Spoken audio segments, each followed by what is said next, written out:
Hello and welcome to Bad Idea Network. We're going to do a couple special videos where I take the time to one-on-one interview the different people that appear here on the channel.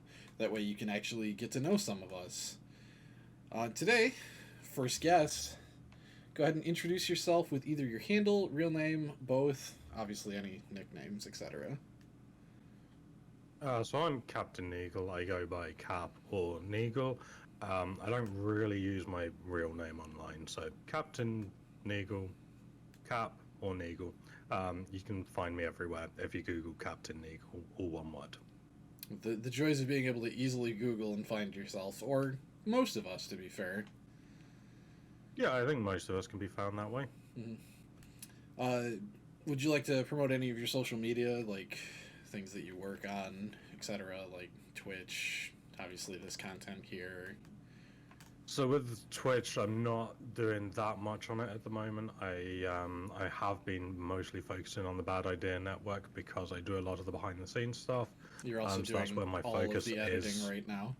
All of the editing right now, script writing for certain things. We've got some videos coming up that have needed extra work, and some of the graphic design side of things. So that's taken a lot of the focus. Mm-hmm. You're even editing this live right now, and you have to listen back to all of this. Yes.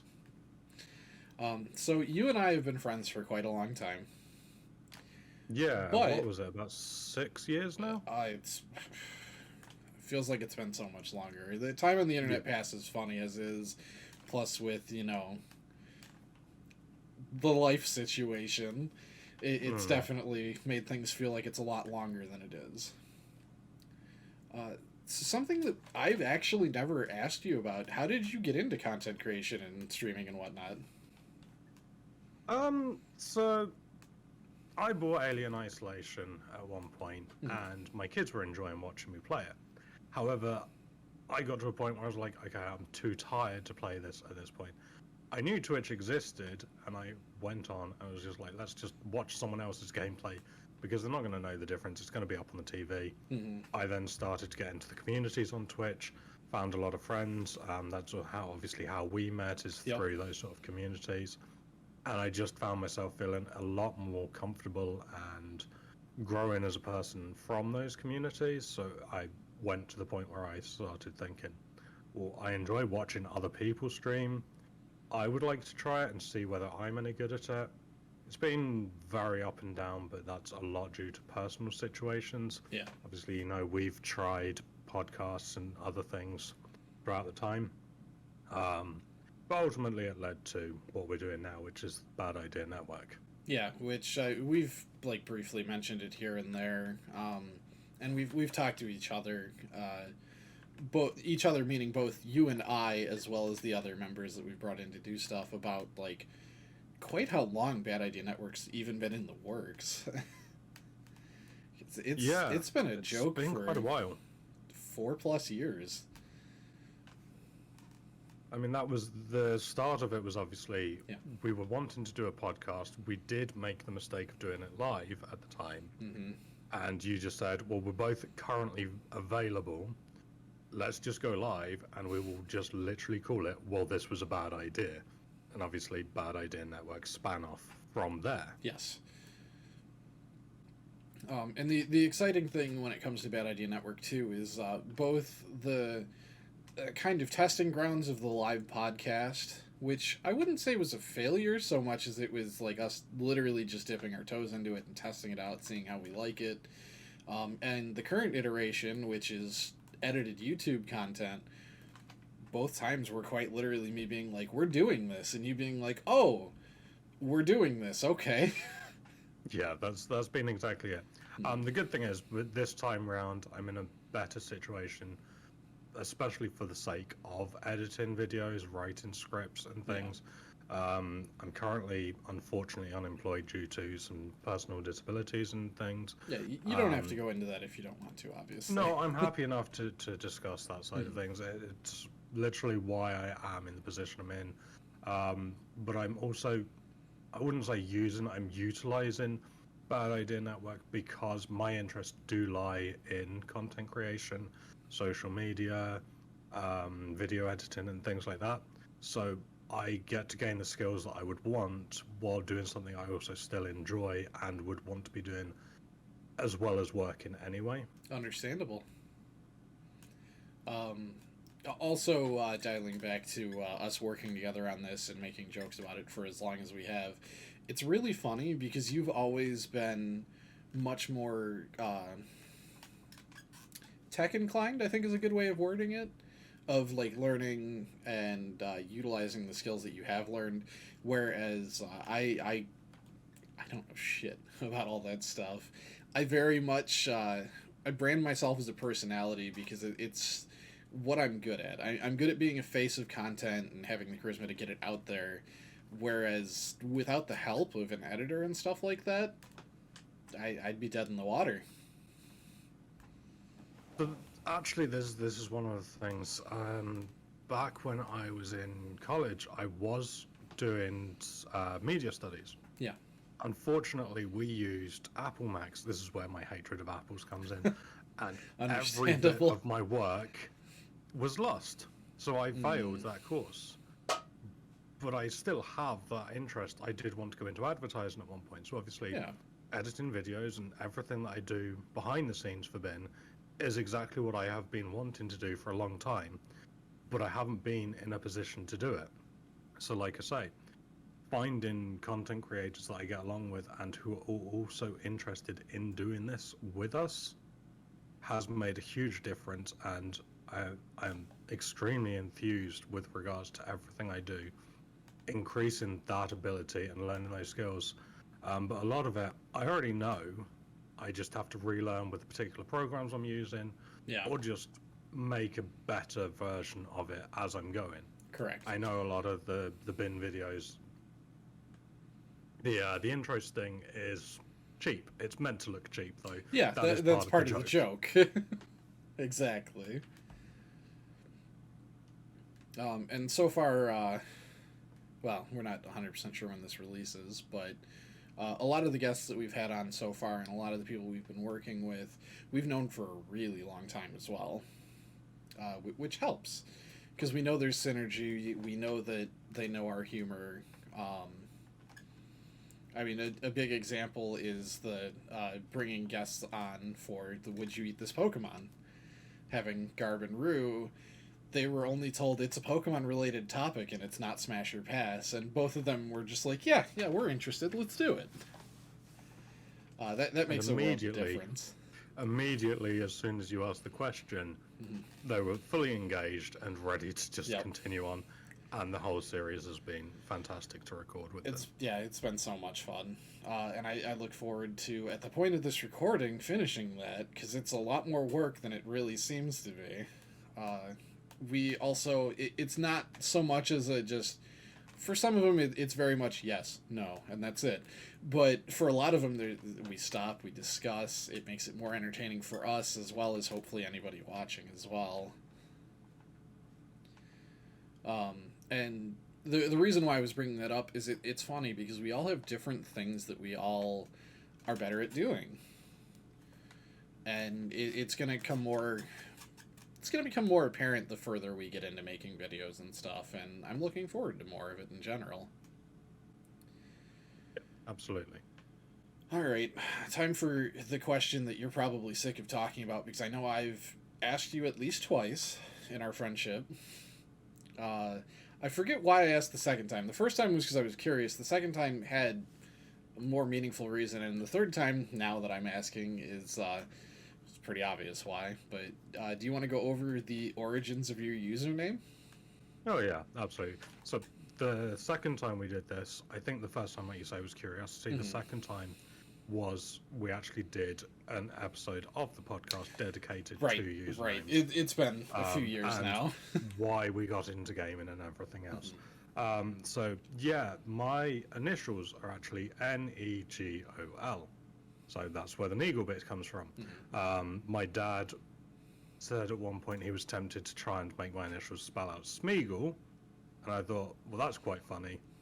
I will use Negol, so I started using Negol as a regular username for various things, email addresses and that sort of thing. Yeah. Then when I got, I believe it was the PS3, I needed a username. Negol was taken. Apparently, it is a word or a name in another country. Huh. I don't recall which one it is. So that's likely why it was taken. Yeah. So I used Captain because You're a pretentious beard asshole. types- No, I'm just kidding. the beard types I tend to go for, or used to go for, more when I made characters to roleplay as myself within those games. I'm more roleplay outside of my own perspective these days. Was the Captain. It is also the beard type, basically, that I maintain. Yes. But it goes deeper than that because my actual name is Nathan. My actual name came from a TV show in the 80s called Space Cops, and the character was Captain Nathan. So CaptainNegol just made the most sense overall, and has been the one I've kept.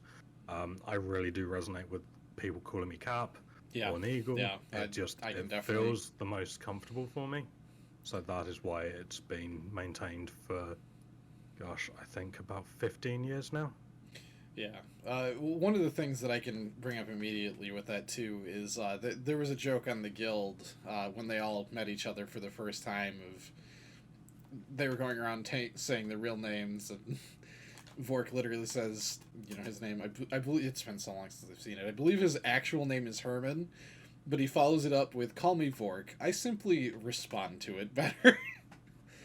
And especially with me, my real name is Steve. I respond to Kaiser so much easier. There's a lot of Steves in the world. There is not that many Kaisers. Well, that's the thing. I also don't actually go by Nathan most of the time. I shorten it. The reason I shorten it to Nate, because I really don't like a lot of people used to shorten it to Nath on me. Nath? Just N-A-T-H. Yes, it was quite a common thing. And I find it really uncomfortable. I don't understand why, but I shortened it myself. So if I introduce myself to people, it would be Nate. Mm-hmm. So that it's already shortened, it's already something I do like being called, and doesn't have that history with it, so... Yeah, on top of that, you're not going to get somebody that's like, yes, let's shorten this further. Yeah, exactly. Well, I mean, technically, my family do call me Nay, which is N-A-Y, because... Okay, yeah. My mum is a childminder. She used to childmind someone years back who could not pronounce Nathan, so referred to me as Nene, and therefore Nay. So adorable. All those things are fine. I don't like Nath. Yeah. Yeah, and I can definitely sympathize with it. I've had this conversation with a handful of people. I don't think you and I have ever talked about it. One thing that really drives me up a wall is being called sir. It's very much a retail thing. Like, anytime I hear the word sir, it's always going to be followed up by somebody being just really ridiculously rude and problematic. So, even when somebody means it in a genuinely nice tone and stuff, I'm like, please don't. Yeah, no, I can understand that. I don't think I've ever been in a position where sir would be used to describe me. Long time I've worked at a gas station where I'm the only person in the store. So, it's like, okay, well, it's a guy. I'm not going to just be like, hey, you. So, it's just immediately, sir, can I? And it's like, don't do that. It could be worse. I mean, I don't know what gas stations are like with regards to that. I worked in a toy shop at one point. There are some rather rude customers that you get. So, wouldn't have been any form of retail. Yeah. Yeah. But this isn't about me, this is about you. So, I gave you one question to prep for. Do you want to answer that now or later? We can do that now. Okay. So, what is your proudest moment of content creation? So, honestly, Bad Idea Network, I know it's going to sound like a cheap answer, but everything I have done with regards to content creation, this is the sort of thing I've wanted to be doing. You know yourself, I enjoy doing the back-end work of things. I enjoy video editing, script writing, the graphic design work, all the bits that I do for Bin, I really thoroughly enjoy. And it gives me what can essentially be considered a playground, because obviously, I mean, you've seen the trailers I do for the Pokemon thing. They're fantastic. that is the sort of thing I really love doing. And while I do enjoy streaming, there is a block for me mentally to be able to do it on a regular basis. Yeah. If like the audience, if there's no viewers in, I really struggle to communicate with someone. So I like playing games with other people. I like having conversations with other people because it keeps that flow. It's easier to watch as well, as far as I can tell. Yeah. I think in the short space that Bin has been a thing, there is noticeable growth, and it is exciting for me. So I much prefer doing this to any of the streaming stuff. I probably will still stream occasionally. Maybe I'll stream the video editing, things that I'm doing for Bin. Yeah. Because I'm happy to do that, and I do think it is enjoyable to watch. But yeah, Bad Idea Network is my proudest thing. It is the thing I am enjoying the most. It is the thing I am most enthused about. And like I say, it's the thing I'm seeing the most growth, not just from actual numbers within the channel, but within myself. I am growing with my own abilities with regards to it.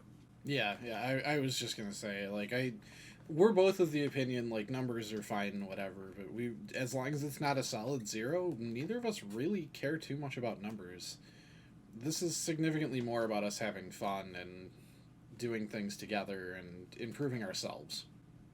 Oh, absolutely. I mean, if just one person watches an hour-long video that we've done, that is one person Yes. that has spent an entire hour Exactly. just watching us be stupid. Yeah. That is great. Yeah, that's beyond great. And I was gonna touch base just a tiny bit on it of even with like graphic design and stuff, like you were starting to like slip into talking about. I've had you do a lot of stuff for me, just in general, and it's usually just the most random little bullshit, but you always put a lot of heart into it. That means a lot to me. Well, that's the thing. Your style is a lot of the times you'll come to me, but I have this specific idea, and I know you will understand exactly what I want, or ask the questions to get to where I want. Yeah. Things like the lemonade stand. I don't even recall which of us said it was lemon-AID. Oh, that was think- my joke. Yeah. But it was exactly the same way that I would have made that joke. So when you come to me with those sort of things, I already know what I'm likely to do, and I know that I can run a couple ideas past you, and you will pick what you prefer. But usually they always go down well. Typically speaking, too, I give you, I won't say full creative freedom, but like 90% for most of the projects. The only exception was way back in the day. I can probably go digging on Twitter and stuff and find it so that we can just slap it up here in the video. But the new player experience, where we did it in the style of a twerp poster, I gave you no creative freedom on that. I was like, this is exactly what I want, and you delivered exactly that. No, you won't have to dig for those. I have those You still on have my it? desktop. Cool. Perfect. I know exactly where those are. The lemonade stand was very much all I care about is this. Like, I didn't even give you any color schemes. I didn't give you a reference sheet. I just said make it like a restaurant-style menu. And here are the shitty jokes to put in it. And that was it. Yeah, I didn't use a menu, actually. A lot of our shops have what's known as star buy flyers, which is the spread that I used. It was just like, oh, this is just tacky as hell, but it's perfectly stylized for exactly because we had a few images that you needed on it that were central, and then a lot of text and things. So yes, I used a different approach to that. The star buys, that flyers that we used to get from like toy shops and things like that. Okay.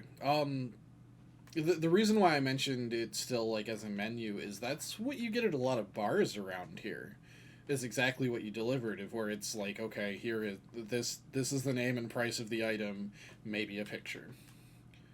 And then it just immediately goes down to the next thing. Yeah, no, our menus are more just text. Yeah. So it would have been, if I tried to find menus, it wouldn't have come across the same way. Right. And honestly, like, not that I would have thought you would have done a bad job about it, but I would have just been like, hey, can you Yeah. just change yeah. this a little bit up? Let's just jump into the next question. This is one that, I mean, everybody's going to get asked this and everybody's going to sigh. Favorite video game or up to 3 favorite video games? Ooh, 3.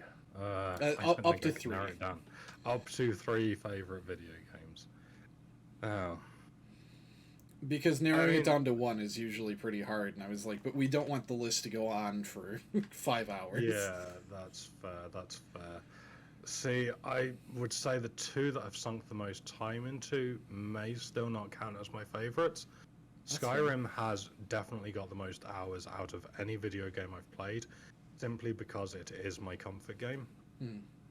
I find the controls relaxing because they're so intuitive for me. That's why I struggle when I do go back to like Oblivion and things. It's not quite as it's not quite as refined. Yeah. Alien Isolation, I did have a long phase where I played through. I went through the main campaign on normal, then hard or nightmare, I believe it might have been. Then I modified it to make it even harder. So I did become quite obsessed with that one. But I don't know that I would say I have anything currently that I would call a favorite game. At the moment, I'm definitely more in the mood to play short, story-based games, and I'm enjoying doing that. I do have a few that I know I'm going to be playing in the near future. Because of how they work, I would probably have Crystal Flakes play part and part, so we'll pass over. I know that Psychonauts is on my list. Costume Quest is on the list of things to play. Please play it. No, I don't think I can currently say I properly have a favorite video game. No? No. Not even, I have a lot of games I would not enjoy. Not even the game that you can throw out there? No, I honestly, like, I think maybe if we go back to, like, really old games, I think the Monkey Island series as a whole would be one I can replay, but it's not like, oh, I've just finished the series, let me start again immediately. It is, give me a few years and I'll play it again. Spoiler for when I eventually get interviewed, but there is one game that I can say definitively is my favorite video game, and it's Pac-Man. I don't play it all the time, but it's one of those things that I never get bored of, and I do really enjoy it no matter how many times I've played it. So, I mean, if that helps the mindset. Pac-Man and Tetris and those sort of things, but I can't pin down a game that I would say, this is my favorite game, you must go and play it. That's fair. And I'm very understanding, too, of where I would never sit down and be like, you haven't played Pac-Man? You need to go play it right now. Because I don't think it would resonate the same with everybody. I also don't know how Pac-Man, like the original arcade version, compares to the modern ones, because I don't know if you're aware of how complicated the original Pong actually was. Yeah. With all the backspin and all those sort of things. Obviously, I can make Pong in about 10 minutes, but it's only going to be what you visualize of beep, beep, and the ball going back and forth. They won't have any of that. So I don't know whether the original Pac-Man had more to it. I know with things like Space Invaders, the speed that they start coming down at is an unintentional side effect of freeing up memory. Yes. The same with part of it is them getting lower on the screen, and part of it is there being less ships. Yes. So less is being processed in a smaller area, so it speeds up accidentally, but it creates artificial difficulty entirely on accident, and it helps. It makes the game more entertaining. It adds replay value.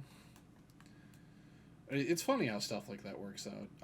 I can say that the original Pac-Man, 3 of the ghosts have programmed AI of like what they will do in predictable situations. The 4th is random. Well, I think that might have been part of Mrs. Pac-Man, which was actually a hack of Pac-Man. Yes.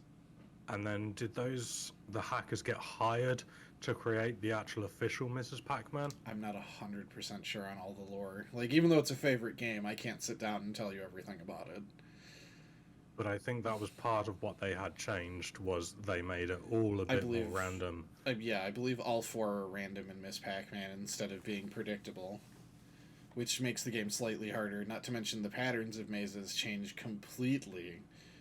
Yes. As opposed to the original Pac-Man, it's the same maze, just over and over. Well, until you get to the kill screen, but it's still technically the same maze. So, scrolling on to another vast, wide open, personally up to you, favorite media stuff, like a movie, TV show. Yeah, real big and open, I know. Okay. I'm a huge Terry Pratchett fan. Like, that's part of my whole family. Everyone's been into Terry Pratchett since my dad, basically. He got... See, this is where the video games all started as well. He got... was it the Amiga? The Spectrum? Before ZX Spectrum. And that was like an anniversary gift from my mum, and she got him the Color of Magic video game. Like, I think it would have been a text video game, and obviously he wasn't familiar with any of it at the time. He bought the book so he could understand what was going on in the video game, fell in love with Terry Pratchett, and the whole family is hugely into Terry Pratchett. There is, I mean, everything I've ever read from Terry Pratchett has been great. I recently found 2 of the they're technically for kids, the Bromeliad trilogy, Truckers, Diggers and Wings. I just bought Truckers and Diggers because I found those in a charity shop here. Those are fantastic books. They're well written. It doesn't matter to me that they're for children. I still think there's a lot to enjoy within them. Then there's the Discworld series, which has so many different factions. You can pretty much find something that you would enjoy following throughout all of that. Yeah. And then there was Johnny and the Bomb and some other ones, Johnny and such, that were other children's books. So, yeah, overall, I think if I were to just stick to one author, Terry Pratchett would be the one. There's also some cartoons that used to be on for 2 of the books, I believe, Weird Sisters and Soul Music. Wasn't so much into Sky's live action versions of the books, but they weren't terrible. Yeah. And I'm sorry for making that be such a wide open thing, but I wanted you to have the accessibility to talk about something more personal that maybe not everybody would know about as well. And that's why I just labeled it as just general media as well, because that gives you access to anything non-video game, basically. Yeah, I mean, I think it would be reasonably well known that, obviously, I'm quite a big horror fan, but I have limitations within that. My favourites are always slashers. They are my comfort movies. Yeah, that's fair. But I know it sounds weird saying it out loud, but it's the case for a lot of people. Yeah. Some people can't go to sleep without listening to their true crime stories, documentary, or podcast. But yeah, horror movies, slashers in particular, obviously the Scream movies would be one of my favourites. They're one of the ones that really got me into slashers to begin with. Then I went and watched old slashers, and the formula barely changes, to be honest. That's why it becomes a comfort thing. Yeah. The same way people are into rom-coms, they've met, they have a disagreement and fall apart, big gesture, or they live happily ever after. It's basically just the same formula sort of thing with a slasher. Something I think you'll find really funny, you know how big of a Dead by Daylight fan I am. Yes. And you know how big of a Saw fan I am. Yes. I have not seen most of the original classic slasher movies. I'm only just now that I'm, almost 32, starting to see more and more of them. It's pretty funny. Well, I mean, slashers have been going on for a long time. It's hard to know what's worth watching and what's not. There are so many that if you start watching through them, you will discover they are just remakes of the same thing. A lot I of think them we are, mentioned the other day, you said something about Black Christmas, I think it was, and you thought, was it Black Christmas or was it one of the... No. I'm trying to remember what I've watched recently that wasn't just one of the mainstay horror games.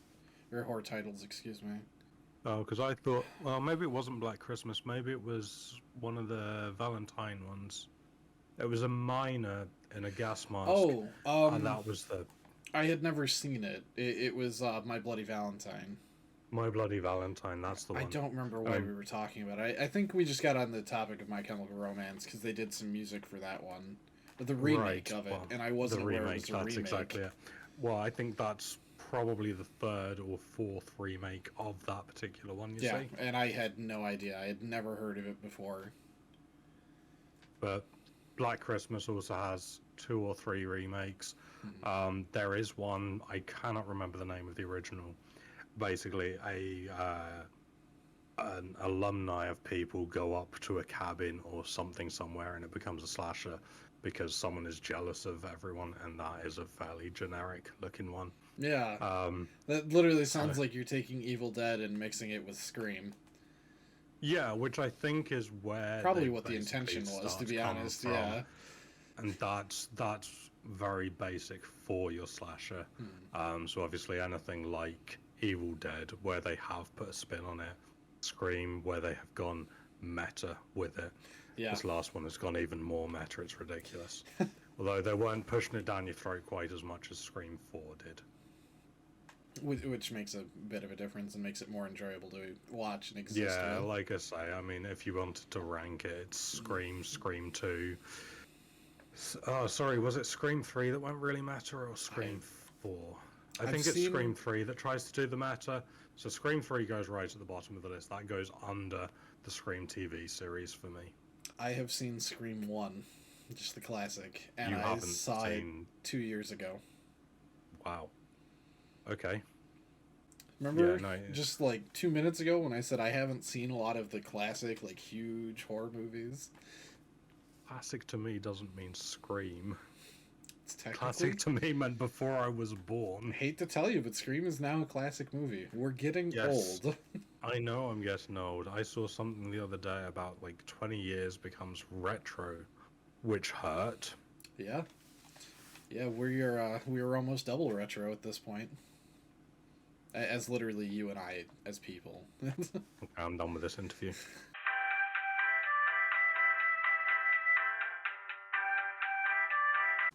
I hadn't seen the original Halloween until I lived in this house.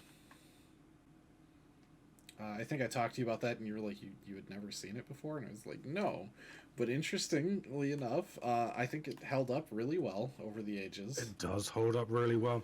I would say because obviously Halloween and then what is now called Halloween, which is the sequel, which just confuses everything. Halloween kills, Halloween ends, is it?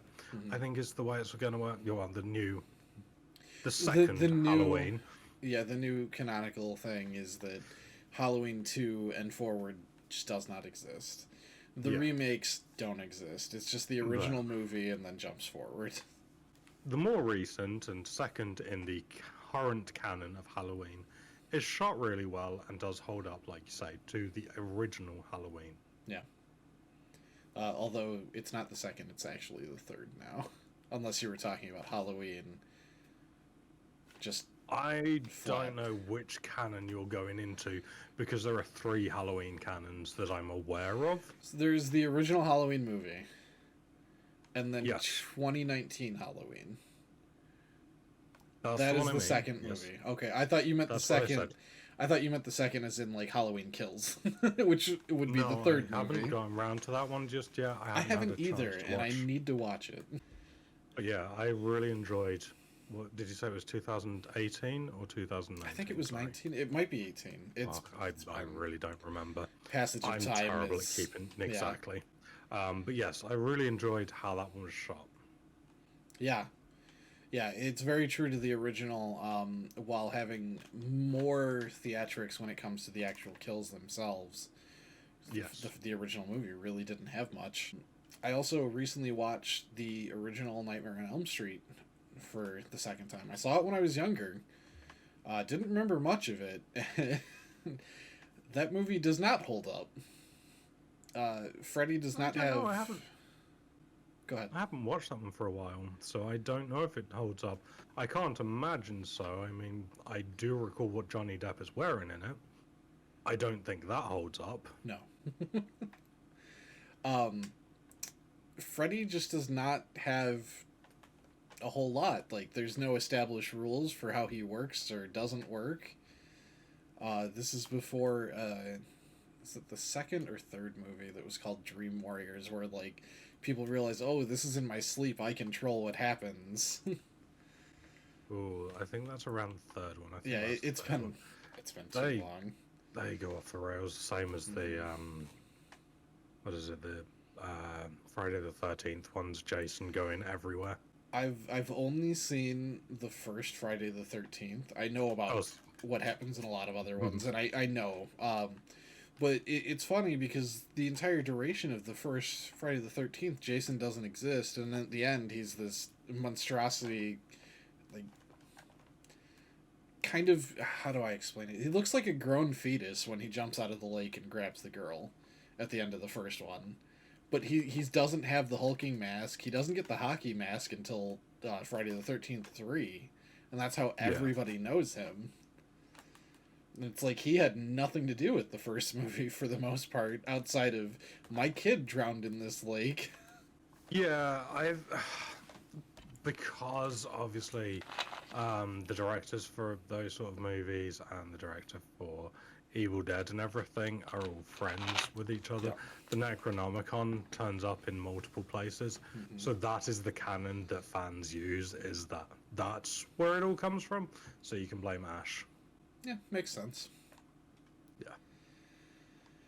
Alright, stepping away from horror stuff, because we could talk about that for ages, and that's not what this video is meant to be about. Something, again, I've actually never asked you before. Do you have any inspirations for the style of content that you make or want to make? I mean, there's old TV shows and game shows that you'll see when I do get round to filming the poorly described plots series. Yes, there are clearly inspirations. Whose Line Is It Anyway? I'm trying to think of other ones that I would have seen that would have inspired It's also funny, just to chime in really quick, because that's something that we've only talked about in a private setting at the point of this recording, and depending on when this recording goes live, it still might be way off. Yeah, it's possible. It is possible. It is set to record fairly soon in relation to this recording. But yeah, Whose Line Is It Anyway? You've got just general game shows from here. Yeah. There's some American ones. I wasn't aware of what Jeopardy was like. It was one you mentioned. But yes, that would have been how I would have liked to have set some of it up with regards to writing it down. It's For what? Jeopardy. Oh, Jeopardy. You said that was Jeopardy, one. Yeah. But at this point in time, I have a different approach to doing it, because not everyone can get hold of, say, a whiteboard or a chalkboard or something. So I'm gonna keep that one under my hat for now, because I do have an idea that I hope will go down well, that is going to be hilarious. Okay. But yeah, for the game show style things, it's just that. Or even if you've seen the old PS2 games, Buzz, just the very generic, over-the-topness. That is what I'm looking to do. That's the same sort of energy I want to bring to this. And then for the Let's Plays, it's more of a conversational gameplay. I want it to be like however many people are playing, say 2 people on the sofa or online, just having a normal conversation as to how they're playing how they would. I'm never looking to be like an expert in a game. A lot of the times that is the first playthrough we have done of those games. That is a fresh experience for everyone, and we're just having fun with it. I can tell you for a fact that won't always be the case, because I really want to play through Battle Block Theater with you or another guest that we have on. And that is a game that, while I'm out of practice with it, I still know a lot of the speedrun tactics. I can still pull off shenanigans on my own that you should not be able to, and I still remember how to do a lot of that stuff. Sure, but I mean, my inspiration is I am terrible at video games, but I will have fun with them. Yeah, yeah, and we've mentioned it already in this video. The entire point of what we're doing is to have fun with it. Yes. So the next one, this is I was gonna say this is a little bit of a spoiler, but it's an easier question. A video already went live at the exact time of this recording. What are up to 3 games that you're currently playing right now? Unravel 2 is the one that you have just seen has gone live. That is the one that went live at the time of a recording. So that's still in progress.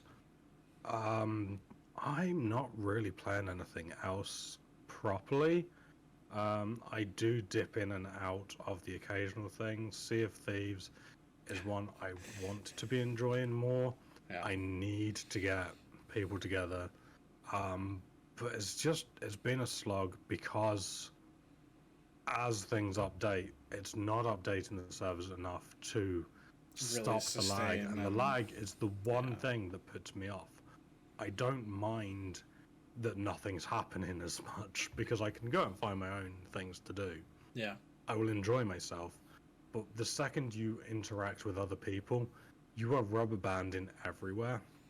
Yeah, it's been. I would love another game like that. It's been about a year solid now that on their known issues, it's like, oh, the game might be unstable for people, and hit detection just sometimes doesn't. Yeah, exactly. And that's why I've strayed away from it too, unfortunately. I miss doing regular sailing events with you, but I'm just so fed up with it because me in particular, when I play games, I know the scope of what I'm capable of.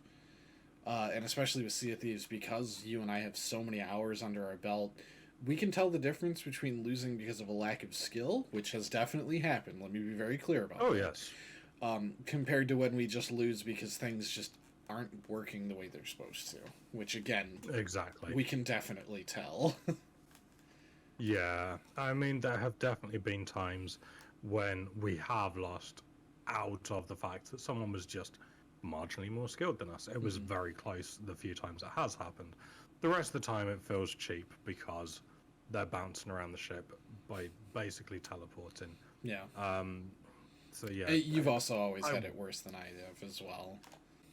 If it got better, I would definitely go back to it more. But other than that, no, I'm trying to work through the backlog of games I've got rather than play anything I've played too much of before. Speaking of, I probably will still go back to Skyrim and do a role-playing game. Okay. Role-playing one for it. Maybe I was considering a pacifist run. I was trying to think how that would work. But the closest other thing I'm doing to video games at the moment is all the different Wordles. Yeah. I do the daily Wordle. I sometimes do the daily Sedacurdle or something. 16 all at once. Yeah. There's a 4 at once. There's the music one. And then there's just Wordle Unlimited, which is one of the things I use to unwind. That's really all the questions that I had prepared. Was there anything else you wanted to go over, or anything you feel you want to get out there? No, I think that's probably everything. I did expect this. This was a lot longer than I anticipated it being. To be fair, we didn't expect to sit down and talk about horror movies for about 20 minutes. But at the same time, I wasn't just going to immediately be like, cut it off. All right, so that's it. Thank you guys for hanging out, watching this.